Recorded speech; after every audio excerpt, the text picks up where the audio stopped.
चरितं देवदेवस्य महादेवस्य पावनम् अपारं परमोदारं चतुर्वर्गस्य साधनम् गौरीविनायकोपेतं पञ्चवक्त्रं त्रिनेत्रकं शिवं ध्यात्वा दशभुजं शिवरक्षां पठेन्नरः गंगाधर शिरः पातु भालमर्धेन्दुशेखरः नयने मदनध्वंसी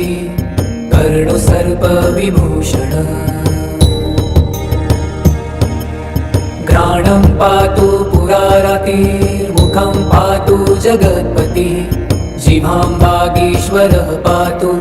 कन्धरां शीतिकन्धरः श्रीकण्ठ पातु मे कण्ठं स्कन्धो विश्वधुरन्धरः भुजौ भूभारसंहर्ता करौ पातु पिनाकधृक् हृदयं शङ्करः पातु जठरं गिरिजापतिः नाभिं मृत्युञ्जयः पातु कटिव्याघ्रजिनाम्बरः सद्धिनी पातु दीनार्त शरणागतवत्सलः गुरुमहेश्वरः पातु जानुनी जगदीश्वरः जङ्घे पातु जगद्गता गुल्फौ पातु गणाधिपः चरणौ करुणासिन्धु सर्वाङ्गानि सदाशिवः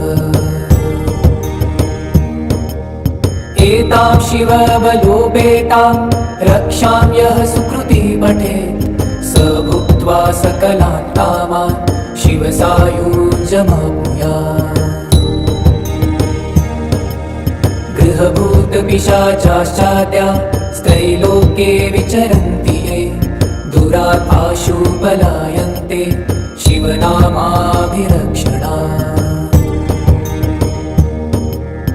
अभयं करनामेदं कवचं पार्वतीपतेः